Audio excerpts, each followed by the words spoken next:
towards watches, I worked nights at repairing in a jewelry shop. At one point of those early years, I think that I must have had fully 300 watches.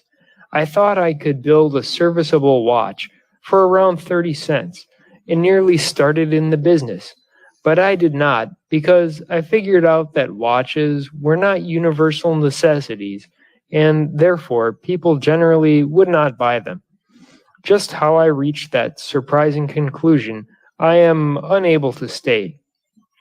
I did not like the ordinary jewelry and watchmaking work excepting where the job was hard to do. Even then, I wanted to make something in quantity. It was just about the time when the standard railroad time was being arranged. We had formerly been on sun time, and for quite a while, just as in our present daylight saving days, the railroad time differed from the local time. That bothered me a good deal, and so I succeeded in making a watch that kept both times. It had 2 dials, and it was quite a curiosity in the neighborhood. In 1879, that is, about 4 years after I first saw that Nichols Shepherd machine, I managed to get a chance to run one, and when my apprenticeship was over, I worked with a local representative of the Westinghouse Company of Schenectady as an expert in the setting up and repair of the road engines. The engine they put out was much the same as the Nichols Shepherd engine, excepting that the engine was up in front, the boiler in the rear, and the power was applied to the back wheels by a belt. They could make 12 miles an hour on the road, even though the self-propelling feature was only an incident of the construction. They were sometimes used as tractors to pull heavy loads and, if the owner also happened to be in the threshing machine business, he hitched his threshing machine and other paraphernalia to the engine in moving from farm to farm. What bothered me was the weight and the cost. They weighed a couple of tons and were far too expensive to be owned by other than a farmer with a great deal of land. They were mostly employed by people who went into threshing as a business or who had sawmills or some other line that required portable power. Even before that time, I had the idea of making some kind of a light steam car that would take the place of horses, more especially, however, as a tractor to attend to the excessively hard labor of plowing. It occurred to me, as I remember somewhat vaguely, that precisely the same idea might be applied to a carriage or a wagon on the road. A horseless carriage was a common idea. People had been talking about carriages without horses for many years back. In fact, ever since the steam engine was invented. But the idea of the carriage at first did not seem so practical to me as the idea of an engine to do the harder farm work. And of all the work on the farm, plowing was the hardest. Our roads were poor, and we had not the habit of getting around. One of the most remarkable features of the automobile on the farm is the way that it has broadened the farmer's life. We simply took for granted that unless the errand were urgent, we would not go to town, and I think we rarely made more than a trip a week. In bad weather, we did not even go that often. Being a full-fledged machinist, and with a very fair workshop on the farm, it was not difficult for me to build a steam wagon or tractor. In the building of it came the idea that perhaps it might be made for road use. I felt perfectly certain that horses, considering all the bother of attending them and the expense of feeding, did not earn their keep. The obvious thing to do was to design and build a steam engine that would be light enough to run an ordinary wagon or pull a plow. I thought it more important first to develop the tractor, to lift farm drudgery off flesh and blood and lay it on steel and motors has been my most constant ambition. It was circumstances that took me first into the actual manufacture of road cars. I found eventually that people were more interested in something that would travel on the road than in something that would do the work on the farms. In fact, I doubt that the light farm tractor could have been introduced on the farm had not the farmer had his eyes opened slowly but surely by the automobile.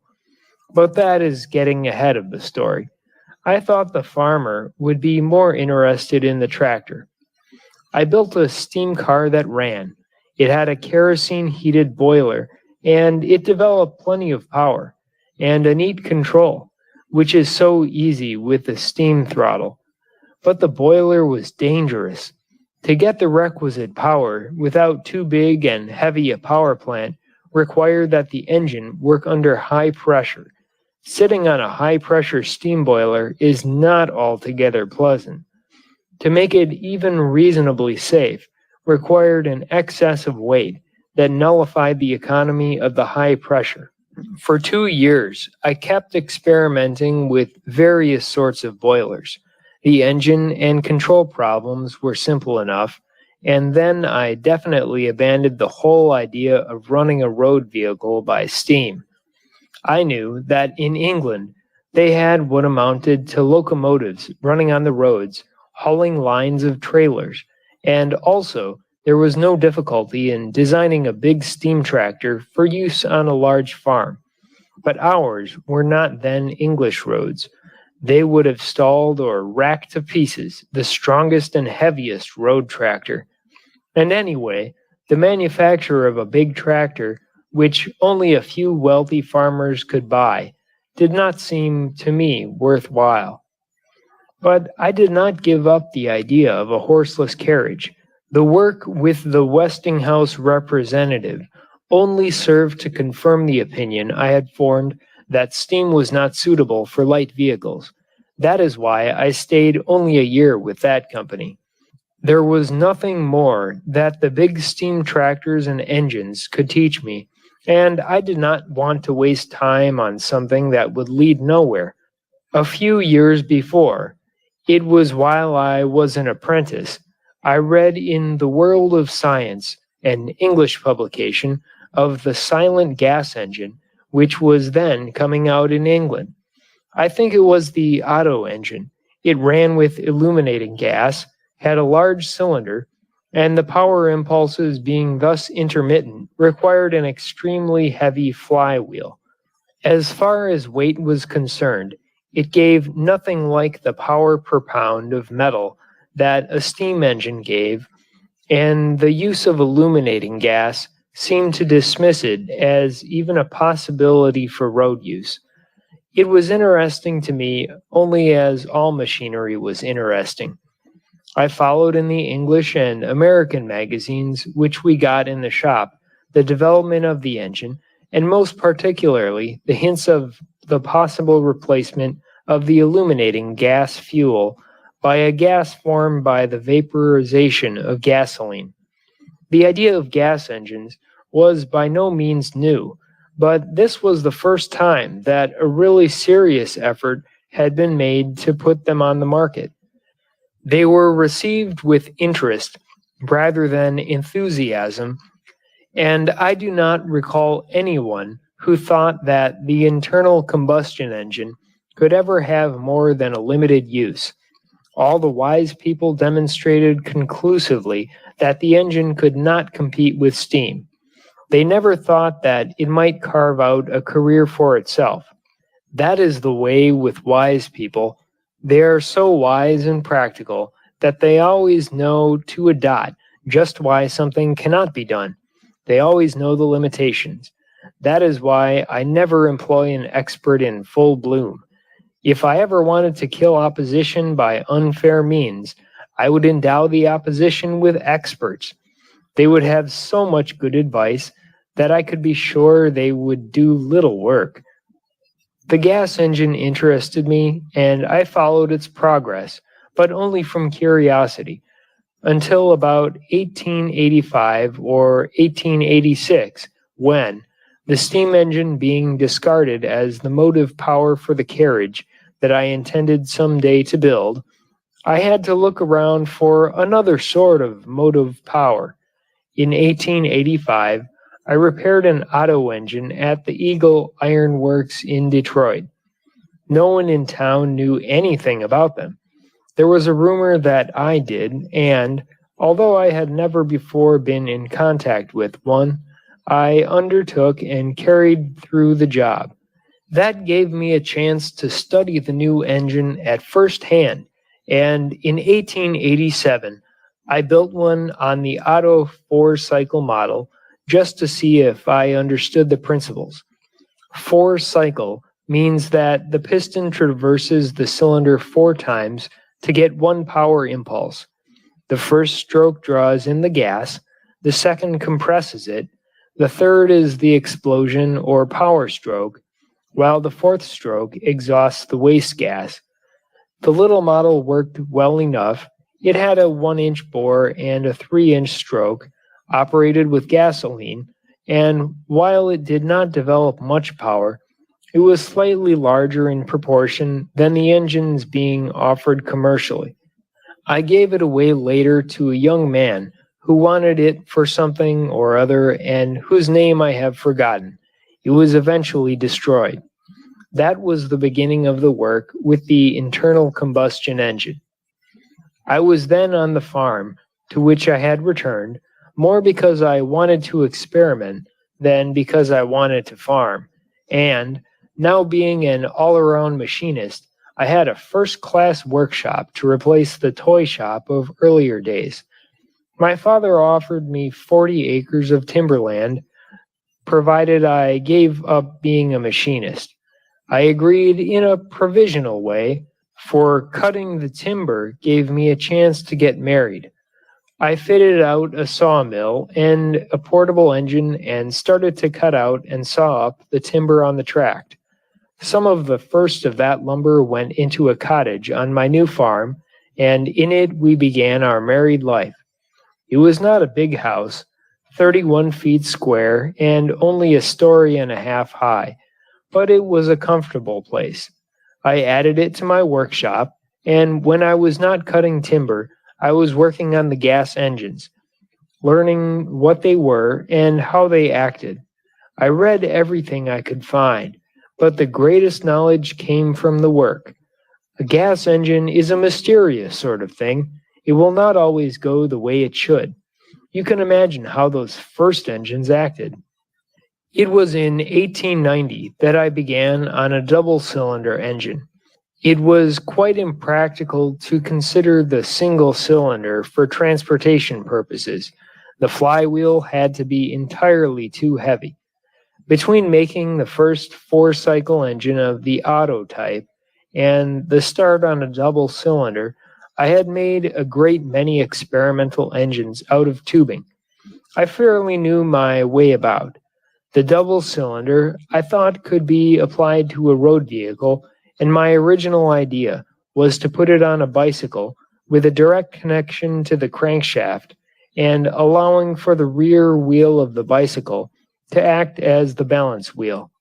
The speed was going to be varied only by the throttle. I never carried out this plan because it soon became apparent that the engine, gasoline tank, and the various necessary controls would be entirely too heavy for a bicycle. The plan of the 2 opposed cylinders was that, while one would be delivering power, the other would be exhausting. This naturally would not require so heavy a flywheel to even the application of power. The work started in my shop on the farm. Then I was offered a job with the Detroit Electric Company as an engineer and machinist at $45 a month. I took it because that was more money than the farm was bringing me, and I had decided to get away from farm life anyway. The timber had all been cut. We rented a house on Bagley Avenue, Detroit. The workshop came along, and I set it up in a brick shed at the back of the house. During the first several months, I was in the night shift at the electric light plant, which gave me very little time for experimenting. But after that, I was in the day shift, and every night and all of every Saturday night, I worked on the new motor. I cannot say that it was hard work. No work with interest is ever hard. I am always certain of results. They always come if you work hard enough. But it was a very great thing to have my wife even more confident than I was. She has always been that way. I had to work from the ground up. That is, although I knew that a number of people were working on horseless carriages, I could not know what they were doing. The hardest problems to overcome were in the making and breaking of the spark and in the avoidance of excess weight. For the transmission, the steering gear, and the general construction, I could draw on my experience with the steam tractors. In 1892, I completed my first motor car, but it was not until the spring of the following year that it ran to my satisfaction. This first car had something of the appearance of a buggy. There were two cylinders with 2.5-inch bore and a 6-inch stroke set side by side and over the rear axle. I made them out of the exhaust pipe of a steam engine that I had bought. They developed about 4 horsepower. The power was transmitted from the motor to the countershaft by a belt and from the countershaft to the rear wheel by a chain.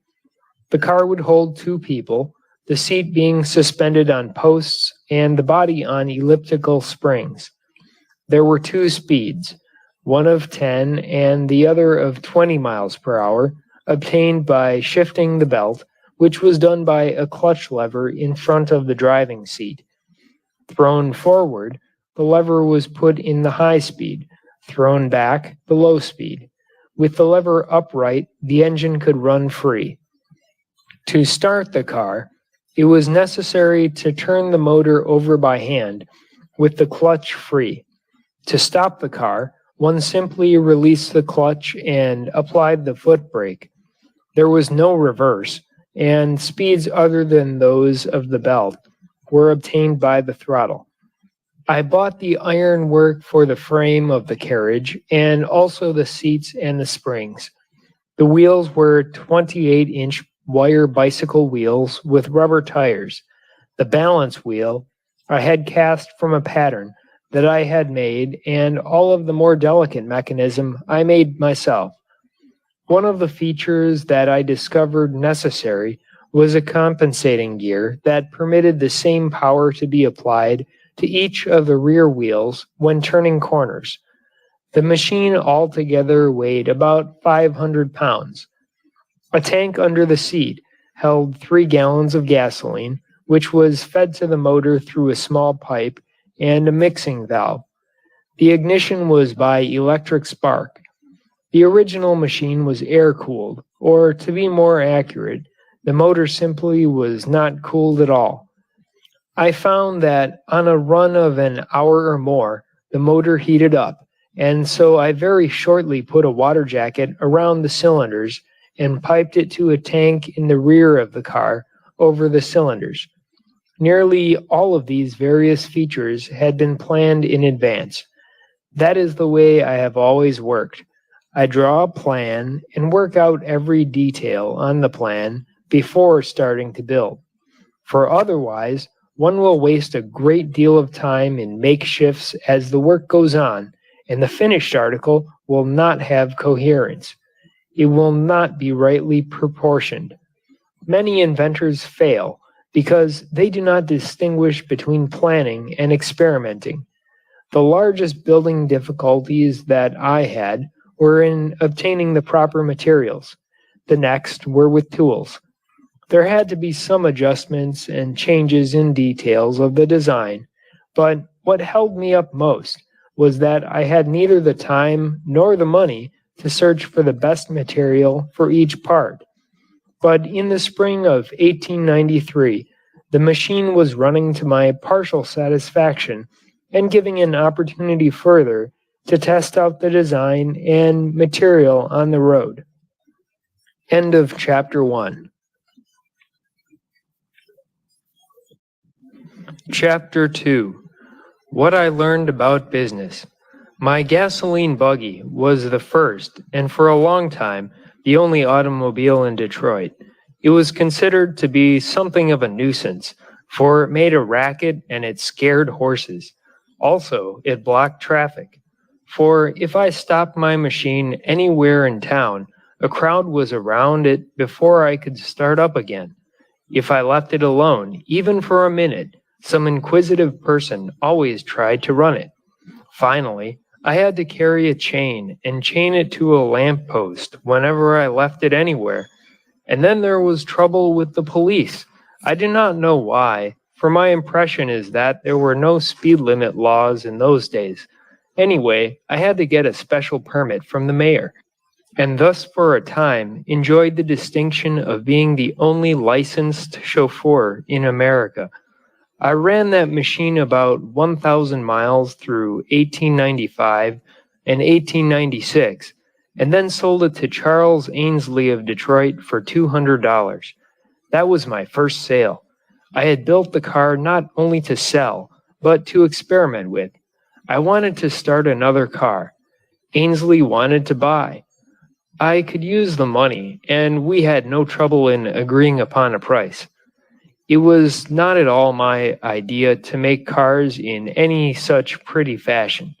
I was looking ahead to production, but before that could come, I had to have something to produce. It does not pay to hurry. I started a second car in 1896. It was much like the first, but a little lighter. It also had the belt drive, which I did not give up until some time later. The belts were all right, excepting in hot weather. That is why I later adopted gears. I learned a great deal from that car. Others in this country and abroad were building cars by that time, and in 1895 I heard that a Benz car from Germany was on exhibition in Macy's store in New York. I traveled down to look at it, but it had no features that seemed worthwhile. It also had the belt drive, and it was much heavier than my car. I was working for lightness. The foreign makers have never seemed to appreciate what lightweight means. I built 3 cars in all in my home shop, and all of them ran for years in Detroit. I still have the first car. I brought it back a few years later from a man to whom Mr. Ainsley had sold it. I paid $100 for it. During all this time, I kept my position with the electric company and gradually advanced to chief engineer at a salary of $125 a month. But my gas engine experiments were no more popular with the president of the company than my first mechanical leanings were with my father. It was not that my employer objected to experiments, only to experiments with a gas engine. I can still hear him say, "Electricity, yes, that's the coming thing, but gas, no." He had ample grounds for his skepticism. To use the mildest terms, practically no one had the remotest notion of the future of the internal combustion engine, while we were just on the edge of the great electrical development. As with every comparatively new idea, electricity was expected to do much more than we even now have any indication that it can do. I did not see the use of experimenting with electricity for my purposes. A road car could not run on a trolley, even if trolley wires had been less expensive. No storage battery was in sight of a weight that was practical. An electrical car had of necessity to be limited in radius and to contain a large amount of motive machinery in proportion to the power exerted. That is not to say that I held or now hold electricity cheaply. We have not yet begun to use electricity, but it has its place, and the internal combustion engine has its place. Neither can substitute for the other, which is exceedingly fortunate. I have the dynamo that I first had charge of at the Detroit Edison Company. When I started our Canadian plant, I bought it from an office building to which it had been sold by the electric company, had it revamped a little, and for several years it gave excellent service in the Canadian plant. When we had to build a new power plant, owing to the increase in business, I had the old motor taken out to my museum, a room out at Dearborn that holds a great number of my mechanical treasures. The Edison Company offered me the general superintendency of the company, but only on condition that I would give up my gas engine and devote myself to something really useful. I had to choose between my job and my automobile. I chose the automobile, or rather, I gave up the job. There was really nothing in the way of a choice, for already I knew that the car was bound to be a success. I quit my job on August 15, 1899, and went into the automobile business. It might be thought something of a step, for I had no personal funds. What money was left over from living was all used in experimenting. But my wife agreed that the automobile could not be given up, that we had to make or break. There was no demand for automobiles. There never is for a new article. They were accepted in much the fashion as was more recently the airplane. At first, the horseless carriage was considered merely a freak notion, and many wise people explained with particularity why it could never be more than a toy. No man of money even thought of it as a commercial possibility. I cannot imagine why each new means of transportation meets with such opposition. There are even those today who shake their heads and talk about the luxury of the automobile and only grudgingly admit that perhaps the motor truck is of some use. But in the beginning, there was hardly anyone who sensed that the automobile could be a large factor in industry. The most optimistic hoped only for a development akin to that of the bicycle. When it was found that an automobile really could go, and several makers started to put out cars, the immediate query was as to which would go fastest. It was a curious but natural development, that racing idea. I never thought anything of racing, but the public refused to consider the automobile in any light other than as a fast toy. Therefore, later we had to race. The industry was held back by this initial racing slant, for the attention of the makers was diverted to making fast, rather than good, cars. It was a business for speculators. A group of men of speculative turn of mind organized, as soon as I left the electric company, the Detroit Automobile Company to exploit my car. I was the chief engineer and held a small amount of the stock. For 3 years, we continued making cars more or less on the model of my first car. We sold very few of them. I could get no support at all toward making better cars to be sold to the public at large. The whole thought was to make to order and to get the largest price possible for each car. The main idea seemed to be to get the money, and without authority other than my engineering position gave me, I found that the new company was not a vehicle for realizing my ideas, but merely a money-making concern that did not make much money. In March 1902, I resigned, determined never again to put myself under orders. The Detroit Automobile Company later became the Cadillac Company under the ownership of the Lelands, who came in subsequently. I rented a shop, a one-story brick shed, at 81 Park Place to continue my experiments and to find out what business really was. I thought that it must be something different from what it had proved to be in my first adventure. The year from 1902 until the formation of the Ford Motor Company was practically one of investigation. In my little one-room brick shop, I worked on the development of a 4-cylinder motor, and on the outside, I tried to find out what business really was, and whether it needed to be quite so selfish a scramble for money as it seemed to be from my first short experience. From the period of the first car, which I have described, until the formation of my present company, I built in all about 25 cars, of which 19 or 20 were built with the Detroit Automobile Company. The automobile had passed from the initial stage, where the fact that it could run at all was enough, to the stage where it had to show speed. Alexander Winton of Cleveland, the founder of the Winton car, was then the track champion of the country and willing to meet all comers. I designed a two-cylinder enclosed engine of a more compact type than I had before used, fitted it to a skeleton chassis, found that I could make speed, and arranged a race with Winton. We met on the Grosse Pointe track at Detroit. I beat him. That was my first race, and it brought advertising of the only kind that people cared to read. The public thought nothing of a car unless it made speed, unless it beat other racing cars.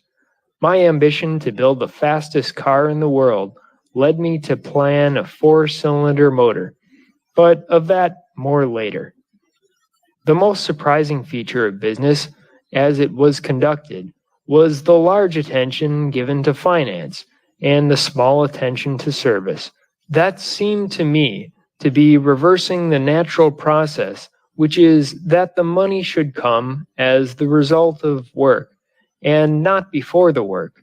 The second feature was the general indifference to better methods of manufacture, as long as whatever was done got by and took the money. In other words, an article apparently was not built with reference to how greatly it could serve the public, but with reference solely to how much money could be had for it, and that without any particular care whether the customer was satisfied. To sell him was